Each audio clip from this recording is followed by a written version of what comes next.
My name is Clara Monroe. For 22 years, I thought that name was half of a whole, a companion piece to my husband, Simon. We lived in Havenwood, Oregon, a city that always felt more like a town, nestled in a valley where the rain was a soft percussion and the air smelled of damp earth and pine. I worked part-time at the Willamette Arts Collective, curating local pottery and hand-blown glass, finding a quiet joy in the textures and colors created by my neighbors. Our life, I believed, was like one of those sturdy, beautiful ceramic bowls, simple, functional, and built to last. We had a daughter, Maya, whose mind was as deep and complex as the forests surrounding our city. At 13, she possessed a stillness that was often mistaken for shyness, but I knew it was the quiet hum of a powerful engine, always observing, always processing. Our house, a modest craftsman with a sprawling garden I tended with religious devotion, was filled with the comfortable artifacts of a shared life. Simon's worn leather armchair, Maya's perpetually shifting science projects on the dining table, the faint scent of my oil paints from the sunroom I used as a studio. It was a life I had nurtured, a life I had believed in, a life that felt as real and solid as the mossy stones lining our garden path. The end began not with a bang, but with the rasp of a zipper on a Tuesday morning. The sky was the color of slate, a typical Havenwood gray, and the soft rain was just beginning to bead on the window panes. I came upstairs with 2 mugs of coffee to find Simon in our bedroom, pulling shirts from the closet and folding them with a brutal, mechanical efficiency into a large, unfamiliar suitcase. He wasn't frantic, not like someone fleeing a fire. He was methodical, his movements cold and deliberate, which was somehow more terrifying. Simon. I set the mugs down on the dresser. The scent of coffee, usually a comfort, now felt like an intrusion. What are you doing? He didn't look at me. His focus remained on a stack of neatly folded sweaters. I'm leaving, Clara. The words hung in the air, weightless and unreal. I waited for the punchline, for him to turn and tell me it was a business trip he'd forgotten to mention. But he kept packing. The quiet, rhythmic thud of clothes hitting the suitcase was the only sound besides the rain. Leaving for where? When will you be back? My voice was thin, a pale thread in the thick silence. He finally stopped, his hand hovering over a tie. He turned his head, but his gaze fell somewhere over my shoulder, as if addressing a ghost in the hallway. I'm not coming back.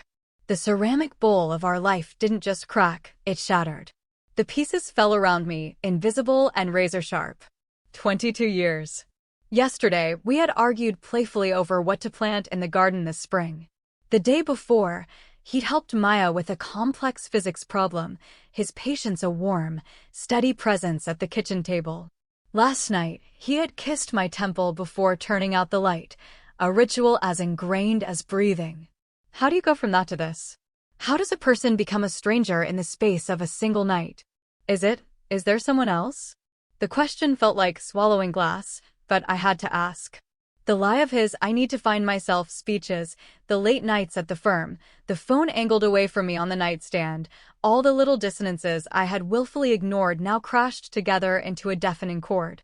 He picked up a framed photo from his bedside table, a picture of the 3 of us on the Oregon coast, Maya a little girl on his shoulders, all of us squinting into the sun. He looked at it for a long moment, then placed it face down on the polished wood. This isn't about anyone else, he said, the lie so bald it was an insult. This is about me. I can't do this anymore. Do what? I stepped toward him, my hands clenching and unclenching at my sides. Be a husband? A father? Don't, Clara. Don't make this a melodrama. He zipped the suitcase. The sound was a screech of finality, a tearing of the fabric of my world. My half of the savings is in our joint account. I'll need you to transfer it to my personal one today. The mention of money jolted me out of my shock and into a cold, practical fear. Our savings. The money for the new roof. Maya's college fund. The future we had been so carefully building, brick by brick. I ran. My bare feet were numb against the cool hardwood of the stairs. Maya was at the kitchen table, her head bent over a textbook, a half-eaten bowl of oatmeal beside her. She looked up as I burst in, her dark, serious eyes widening with concern. Mom? What's wrong? You look like you've seen a ghost. It's nothing, sweetie, I lied, the words tasting like ash. He's going on a trip. I snatched my laptop from the counter, my fingers fumbling as I typed in the password to our bank's website. My hands were shaking so badly I had to steady one with the other. The page loaded. I stared, my brain refusing to process the numbers on the screen. Our joint checking account, $189.42. Our shared savings account, $0. Maya's college fund, the account we had opened the day she was born, the one that should have held over $86,000, $0. No, I whispered. It was a sound with no air behind it. I refreshed the page, praying it was a glitch, a mistake. The numbers remained stark and absolute. I clicked on the transaction history, my blood turning to ice. 3 days ago, while I was at my weekly pottery class, 2 large transfers had been made. Not his half. Not even just our shared savings. Everything. He had drained every last cent, including the money we had set aside for our daughter's future. A wave of nausea washed over me. I gripped the edge of the counter, my knuckles white. The hum of the refrigerator felt deafening. Mom, you're scaring me. Maya was beside me now, her small hand on my arm. I looked at her intelligent, trusting face, and a sob caught in my throat. How could I tell her that the father who had taught her to ride a bike and build a circuit board had just stolen her future and walked away? The sound of the suitcase bumping down the stairs made us both turn. Simon appeared in the doorway, avoiding our eyes, his face a mask of detached resolve. He walked past us, past the kitchen where we'd shared thousands of meals, and headed for the front door. That was it. The sheer, breathtaking cowardice of it ignited something in me, a fire in the wreckage. Simon, I said, my voice surprisingly strong. You don't get to do this.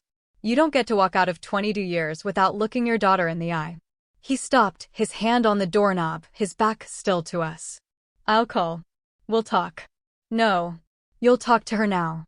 You will look at Maya and you will explain why you're doing this. Slowly, he turned. Maya stood her ground, her expression unreadable.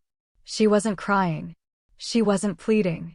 She was just watching him, her gaze as steady and analytical as if he were a specimen under her microscope. Simon's eyes flickered toward her for a bare second, then skittered away. You'll understand when you're older, Maya, he said, his voice hollow.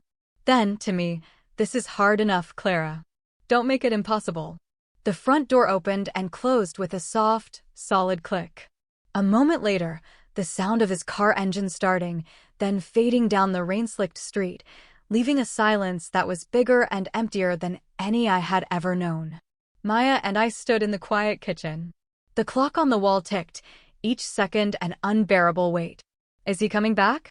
Maya asked, her voice quiet. I wanted to lie.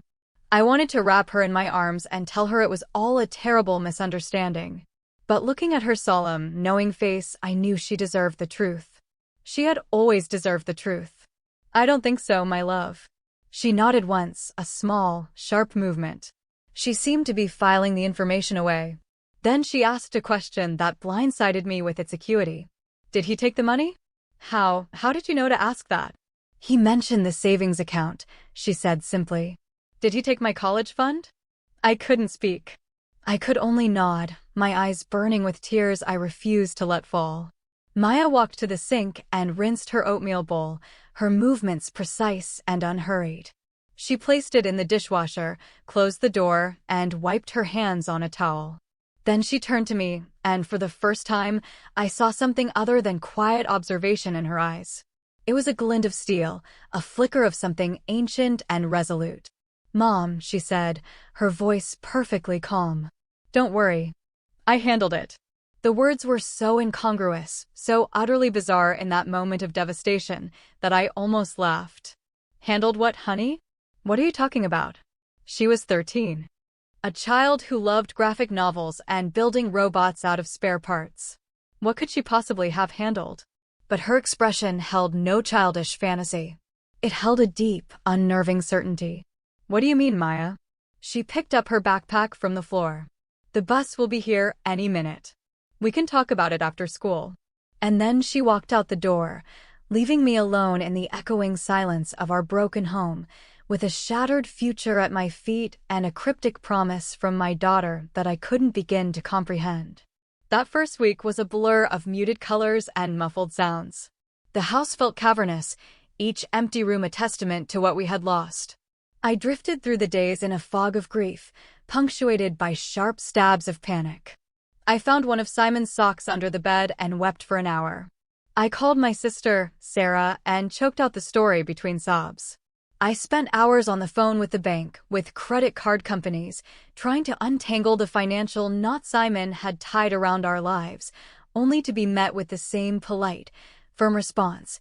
As a joint account holder, his actions were legal. Through it all, Maya was an island of calm in my churning sea of despair. She rose at the same time every morning, packed her own lunch, and did her homework at the kitchen table without being asked. She would find me crying in the laundry room and place a steadying hand on my shoulder.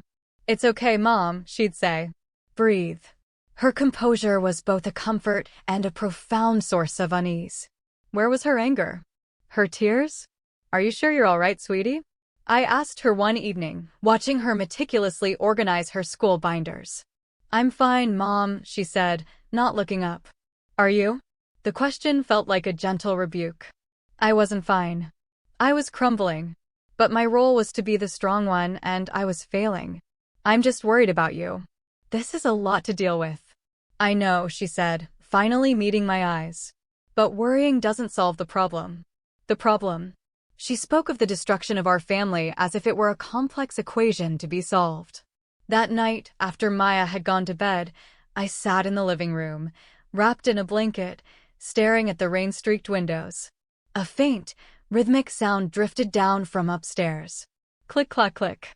Pause. Click, clack, clack, clack. It was the sound of a keyboard, but the cadence was intense, focused. I assumed she was chatting with friends, trying to find some normalcy online. Yet, the sound continued, persistent and methodical, long into the night. A few days later, I was putting away Maya's clean laundry when I decided to tidy the pile of books on her desk. She was usually so neat, but lately, her desk had been a controlled chaos of textbooks, notebooks, and stray papers. As I shifted a heavy physics textbook, a sheet of paper slid out from underneath. It was a printed email thread. I shouldn't have looked. It was an invasion of her privacy. But the names at the top of the page froze the blood in my veins: Simon Monroe and Victoria Thorne. My hands trembled as I read. The emails were dated from a month before Simon left. They were intimate, filled with shared plans and casual cruelty. They discussed the sale of a condo Victoria owned, the logistics of opening new bank accounts, and a chillingly casual reference to managing the Clara situation. I sank onto the edge of Maya's bed, the paper shaking in my hand. My 13-year-old daughter had known. She had known about the affair. "How? Mom?" Maya's voice from the doorway made me jump. She stood there, holding a glass of water, her expression calm, her eyes on the paper in my hand. There was no flicker of fear or guilt at being caught. Just a quiet, waiting assessment. "Maya, where did you get this?" My voice was a whisper. She closed her bedroom door and sat down beside me on the bed. "Dad's not very good with passwords," she said, her tone matter-of-fact. "His secure password for everything is the name of the first dog he had as a kid, plus the year he graduated high school. Buddy 1998. I found the dog's name in an old photo album." I stared at her, my mind struggling to catch up. "How long have you known about her?" "About 6 weeks," she said. "About the plan to take the money?" "About 2 weeks. I figured it out when he started researching wire transfer limits." 6 weeks. While I had been tending my garden and planning our summer vacation, my child had been carrying the weight of this poisonous secret. A wave of shame and sickness washed over me. "Why didn't you tell me?" Her gaze was steady, and for the first time, I saw a flicker of the vulnerability she kept so carefully hidden. "I wanted to be sure. And I wanted to figure out what to do." "You were happy, Mom." "I didn't want to be the one to break your heart." She paused. "And I knew you wouldn't believe me without proof." "Honey, this isn't your job." "It's not your burden to carry."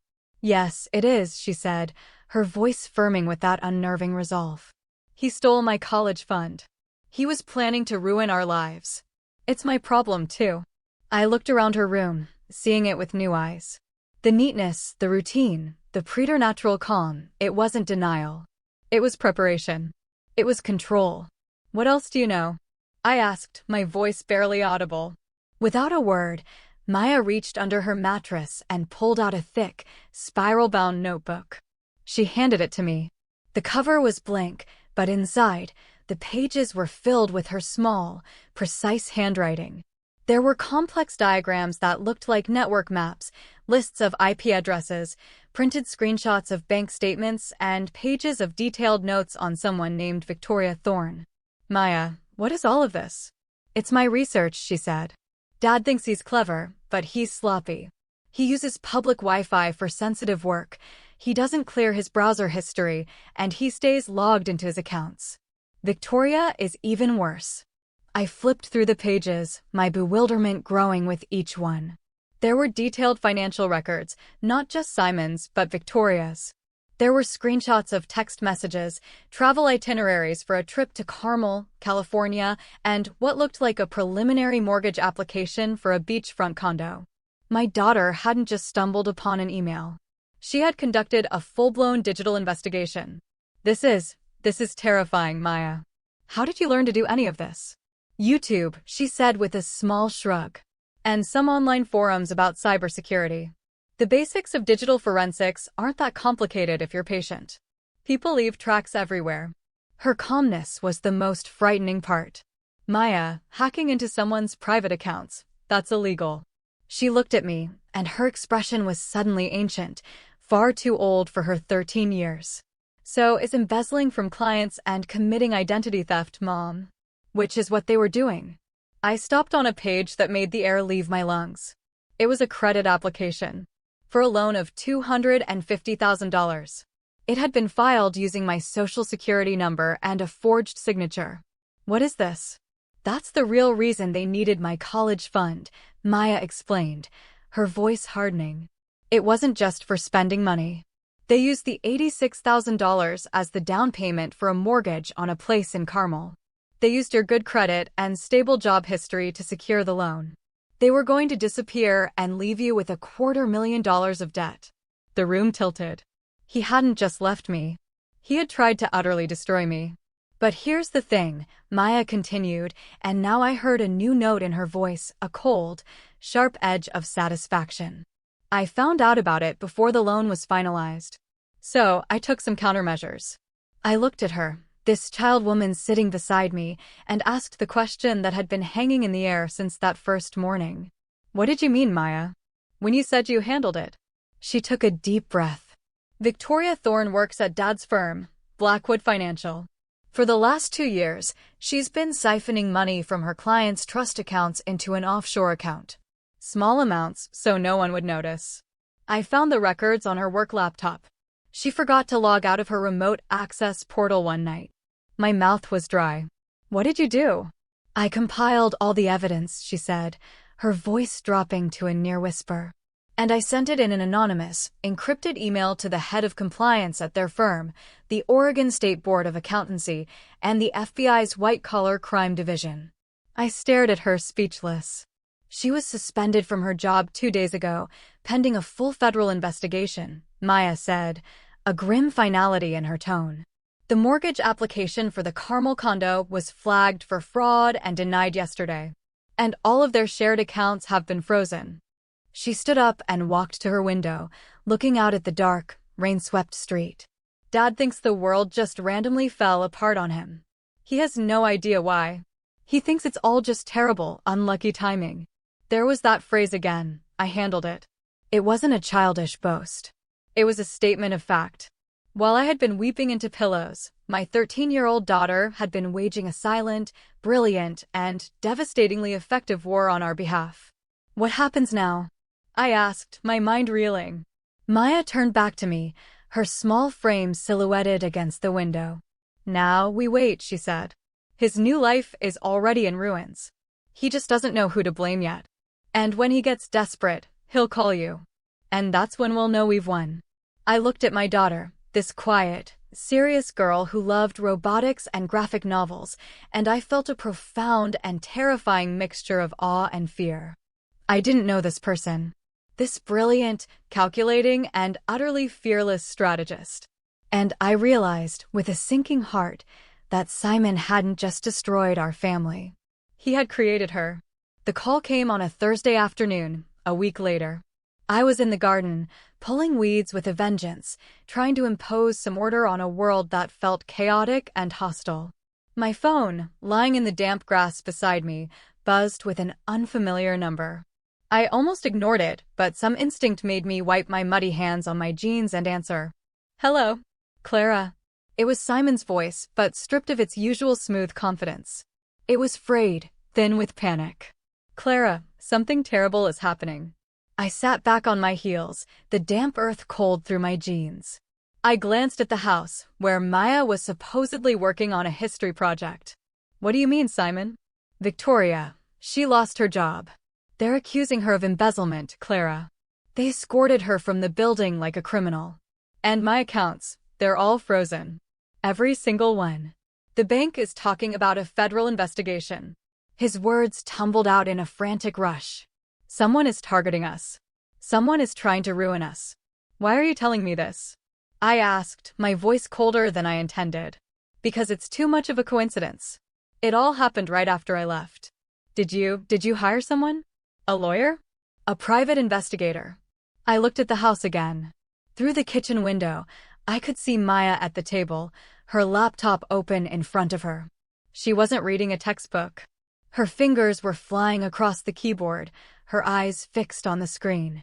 "I didn't hire anyone, Simon," I said, the statement both perfectly true and a profound deception. "Then who?" he pleaded. "Someone is inside my life, Clara. I just got an alert that my email was accessed from an IP address in Romania.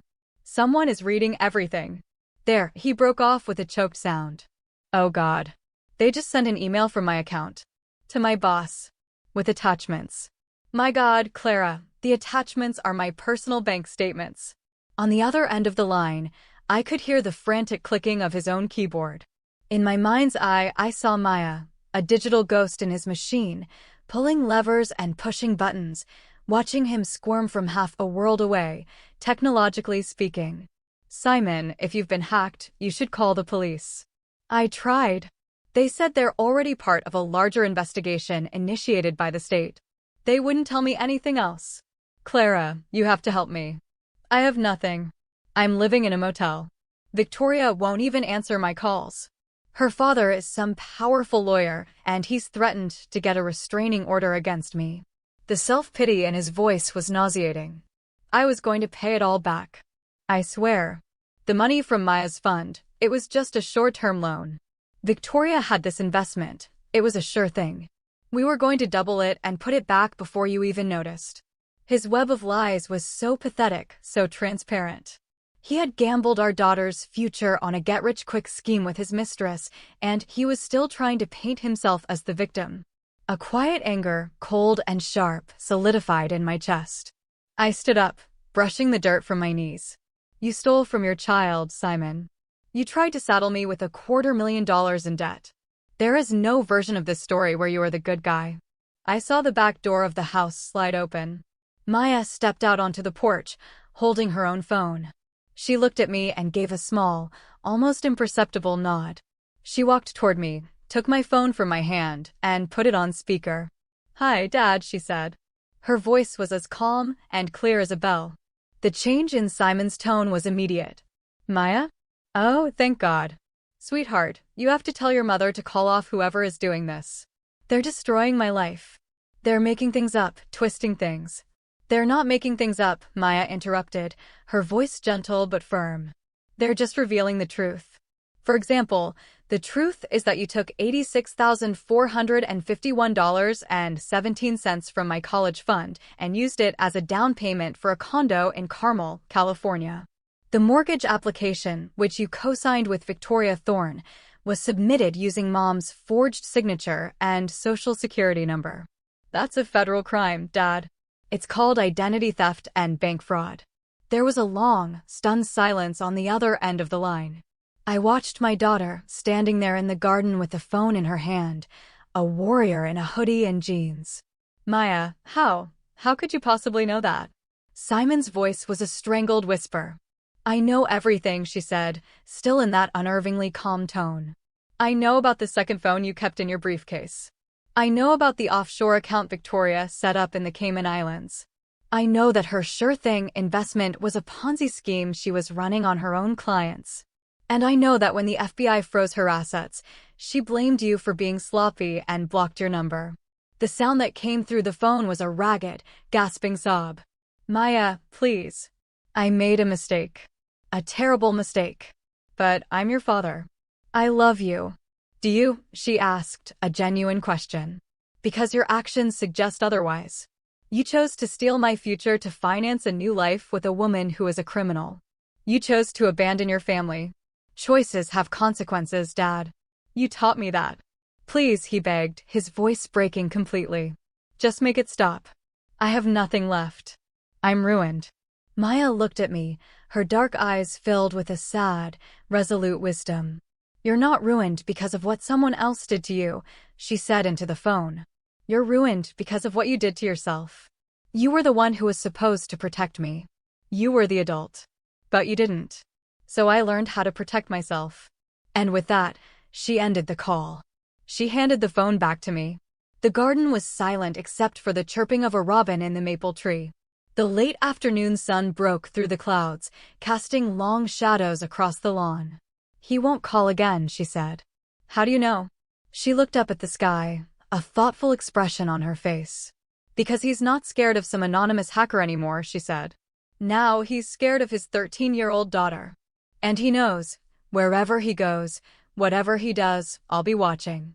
I looked at this incredible, terrifying, brilliant child of mine, and for the first time since Simon had walked out, I felt the ground solidify beneath my feet. The world hadn't ended.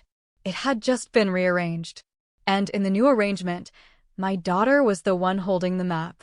In the weeks that followed, a fragile new normal began to take shape. The house was quieter, but it was a peaceful quiet, not the heavy, waiting silence of before. We filed for divorce. We met with a legal aid lawyer Maya had found, a sharp, kind woman who was flabbergasted but impressed by the meticulously organized digital file of evidence Maya provided. I insisted Maya see a therapist. I was terrified that the weight of what she had done, the emotional armor she had been forced to build, would crush her. She agreed, mostly to appease me. She sat in Dr. Eva Roshan's cozy office and calmly recounted the events, describing her digital campaign with the same dispassionate detail she would use to describe a science experiment. Dr. Roshan spoke to me afterward. Clara, your daughter is one of the most resilient individuals I have ever met, she said, her expression a mixture of awe and professional concern. She experienced a profound betrayal, and she responded not by collapsing, but by taking control. She intellectualized the trauma. It was her survival mechanism. She isn't a sociopath, she's a prodigy who used her gifts to save her family. The question now is, how do we help her use those gifts for something other than defense? The answer came from Maya herself. One evening, I found her not monitoring Simon's nearly non-existent digital footprint, but building a website. The title on the homepage read, The Aegis Project. What's this, sweetie? I asked, looking over her shoulder at the clean, professional design. Aegis was the name of Athena's shield, she explained, her fingers moving surely over the keyboard. It was for protection. I'm building a free resource for kids and spouses who think they might be victims of family financial fraud. Checklists for warning signs, tutorials on how to legally check public records and credit reports, guides on how to secure your personal information. On the screen, I saw sections titled, Is Your College Fund Safe?, Understanding Digital Breadcrumbs, and How to Talk to a Parent You Don't Trust. She was turning her pain into a shield for others. Her project gained a quiet momentum. She started an anonymous blog under the pseudonym Athena, sharing stories, heavily anonymized, from people who reached out to her. She helped a teenage boy in Texas discover his father had taken out credit cards in his name. She guided a woman in Florida through the process of proving her husband was hiding assets in an upcoming divorce. She wasn't hacking anymore. She was teaching. She was empowering. 6 months after Simon left, Maya received an official-looking email. A prestigious tech security firm in Seattle had somehow traced the Aegis project back to her. They offered her a full scholarship to any university in the country and a 6-figure starting salary upon graduation. She showed it to me, her face unreadable. "This is it, Maya," I said, my heart swelling with pride. "This is your future. The one your father tried to steal." She looked at the offer on the screen for a long moment, then deliberately clicked the trash icon. "Maya, why would you do that?" "They want to monetize it, Mom," she said. "They want to turn the Aegis project into a subscription service. They want to sell fear. That's not what this is about."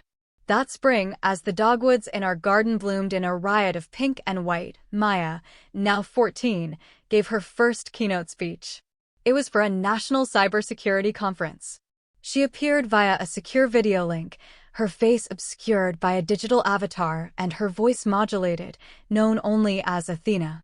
I watched from our living room as my daughter addressed a crowd of 1,000 industry professionals, speaking with calm authority about the vulnerabilities that exist not just in code, but in the human heart.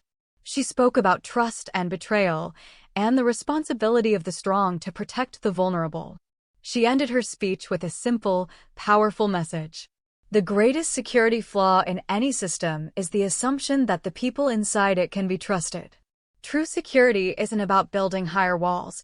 It's about fostering a culture where people don't want to break in. It's about building families and communities where everyone feels safe, seen, and valued. There was a moment of stunned silence, and then the conference hall erupted in applause. I closed my laptop, tears streaming down my face. They weren't tears of sadness or fear. They were tears of overwhelming, fierce, and profound love. Simon's departure had been an earthquake that had leveled the life I knew. But from the rubble, something new and far more beautiful had grown. My daughter, my quiet, brilliant Maya, had taken the shards of our broken world and built a shield, not just for us, but for anyone lost in the same darkness. Later that evening, she came and sat beside me on the sofa, leaning her head on my shoulder.